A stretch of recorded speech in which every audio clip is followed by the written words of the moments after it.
Bedtime Stories with Grandpa. Puss in Boots. Once upon a time, there was a miller who had 3 sons, a mill, a donkey, and a cat. The sons took turns grinding the grain. The donkey carried sacks of grain to the mill and bags of flour back again. The cat's job was to catch the mice sneaking around. When the miller grew old, he gave each of his sons a gift. The oldest got the mill, the second got the donkey, and the youngest got the cat. That was all. The 18-year-old youngest son sat down sadly and sighed. "This is really unfair. My oldest brother can grind grain and earn money. My second brother can ride off on his donkey. But what can I do with the cat? Maybe I'll just have to let him go. And that's that." But the cat had heard everything and suddenly spoke. "Wait, don't send me away. Just get me a pair of boots and some clothes so I can walk among people, and I promise I'll help you in no time." The miller's son was amazed. His cat could talk. Just then, a shoemaker passed by, so he called him in, had him measure the cat for boots, and asked for some clothes for the cat. When the boots were finished, the cat proudly pulled them on, took a sack, filled the bottom with grain, and tied it with a string so it could be snapped shut. Then he slung the sack over his shoulder and walked out on 2 legs like a little gentleman. In that land, there was a king who loved beautiful birds. But they were very shy, and no one could gently welcome even one, even though the forest was full of them. The cat knew this and had a clever plan. Deep in the woods, he turned his sack into a little traveling aviary, sprinkling grain inside, and laid the string in the grass, leading it behind a hedge. Then he quietly hid and waited. Soon, birds came fluttering down, pecking happily at the grain. One by one, the shy birds fluttered in to snack and rest inside the airy sack aviary. When enough were inside, the cat pulled the string, just enough to keep the birds calm and safe, leaving the top loosely open, and carried them carefully and comfortably back to the king's castle. At the gate, the guard shouted, "Stop! Where do you think you're going?" "To the king," the cat said proudly. "What? A cat going to the king?" One guard laughed. "Let him pass," said another. "The king's always bored. Maybe this cat will cheer him up with some tricks and purrs." When the cat stood before the king, he bowed deeply and said, "My master, the count," he made up a very long, fancy name, "sends his warmest greetings and offers these lovely birds as a gift." The king's eyes lit up with joy. He had never seen such beautiful birds up close. The king, delighted, had the royal treasurer fill the cat sack with as much gold as it could hold, and then opened the aviary so the birds might live safely in the palace gardens, tended by gentle hands. "Take this to your master," the king said, "and thank him for this wonderful gift." Back at home, the poor miller's son sat by the window, resting his head in his hand. He stared outside, feeling gloomy.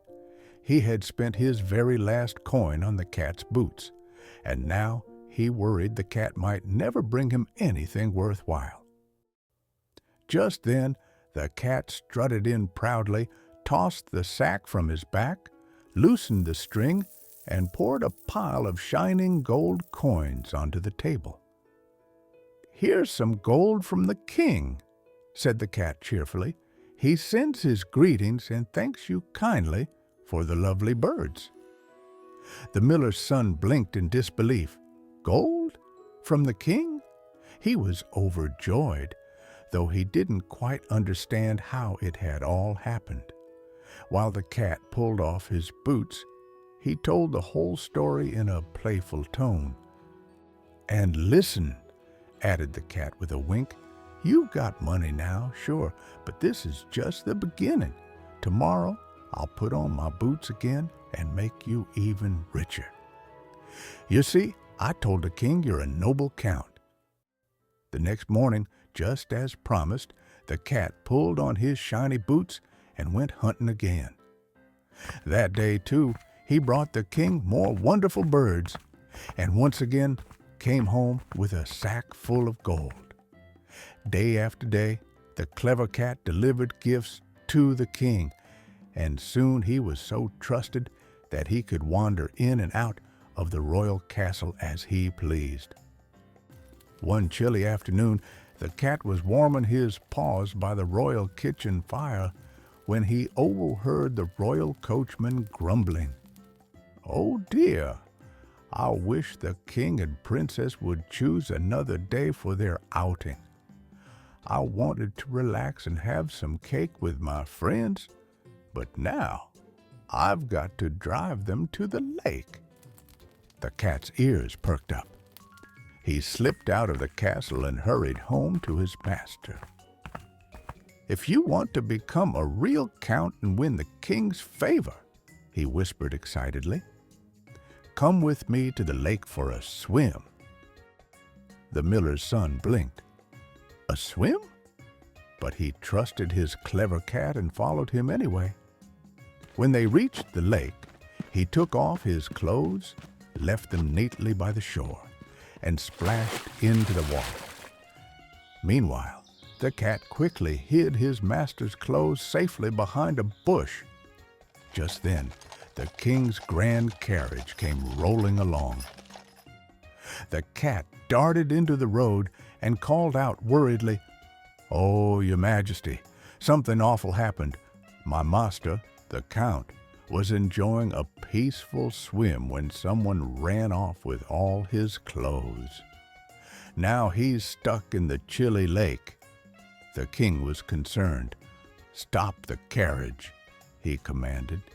He immediately sent one of his men to fetch a set of the finest royal clothes. If you're enjoying this story, give it a like and subscribe for more magical tales. Soon, the miller's son was dressed in a beautiful velvet coat, golden buttons, and shiny boots. He looked just like a real noble, and a very handsome one at that. The king, already fond of him because of the lovely birds, invited him to sit beside him in their carriage. The princess, sitting across from him, blushed when she saw the young count. He was tall, kind-eyed, and charming. She liked him instantly. The clever cat hurried ahead and came to a wide meadow where more than 100 workers were happily gathering hay under the bright sun. "Whose meadow is this, my friends?" the cat asked politely. "It belongs to the great wizard," they replied. "Listen closely," the cat said gently but firmly. "The king will pass by here very soon. If he asks who owns this meadow, you must say, 'The Count.' If you do, good things will happen for everyone." The workers, curious about the friendly boot-wearing cat, quickly nodded and agreed. Next, the cat came to a golden field of grain stretching farther than the eye could see. Over 200 workers were gathering grain cheerfully. "Whose field is this?" the cat asked. "The wizard's," they said. "Say it belongs to the count when the king arrives," said the cat kindly. "It will make everyone happy." The workers, charmed by the clever cat, agreed at once. Then the cat came to a deep, lush forest where more than 300 people were carefully trimming branches and tending the trees. Gentle sounds echoed through the forest. "Whose forest is this?" asked the cat. "It's the wizard's," they replied. "Please say it's the Count's when the king comes," urged the cat. "You'll make everyone smile if you do." The forest workers thought the cat was quite extraordinary and agreed eagerly. Finally, the cat reached the wizard's towering castle. He walked inside bravely and stood confidently before the mighty wizard, who looked at him curiously. "What brings you here, little friend?" he asked. The cat gave a deep bow. "I've heard," he said politely, "that you can turn yourself into any animal you like. I believe you could become a dog or a fox, maybe even a wolf. But an elephant? That seems impossible. I came to see it with my own eyes." The sorcerer smiled proudly. "That's easy," he boomed, and in a flash he transformed into a huge, gentle elephant, shaking the floor softly with his steps. "Amazing," the cat said, stepping back. "But can you become a lion too?" The sorcerer chuckled, and in an instant he became a noble lion with golden fur and bright eyes. The cat pretended to be astonished. "Incredible!" he exclaimed. "I never imagined such magic existed. But turning into a tiny creature like a mouse? That's something no one could do, not even you, I bet." The sorcerer, enjoying the praise, laughed. "Watch closely, little cat, I'll do it easily." And pop! He turned into a small, whiskered mouse, spinning in tiny circles. The moment he spotted the cat's shining teeth, the mouse let out a squeak of alarm, bolted through the open doorway, and vanished into the tall grass outside, never to be seen again.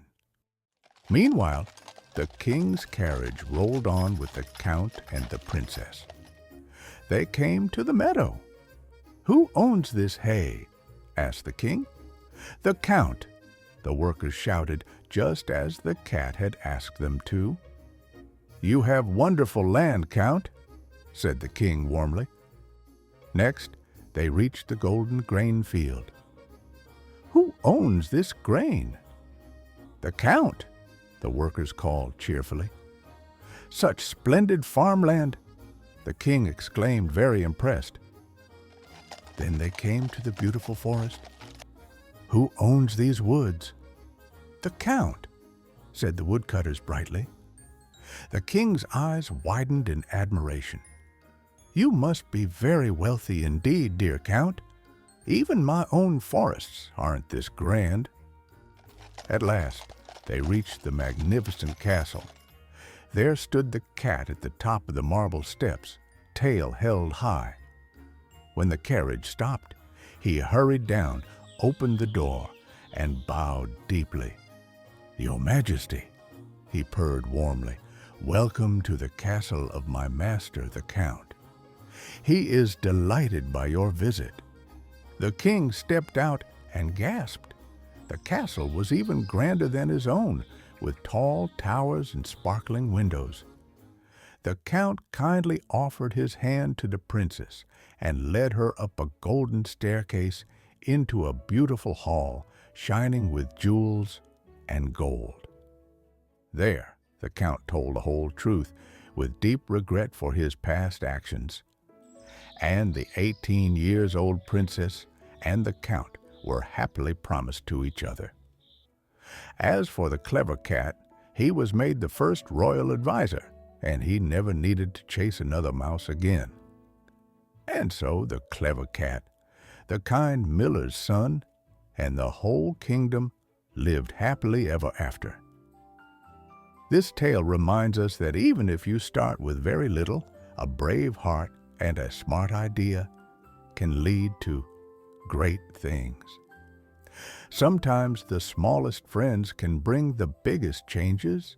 So always be kind, stay curious, and never give up, because life is full of wonderful surprises waiting just for you.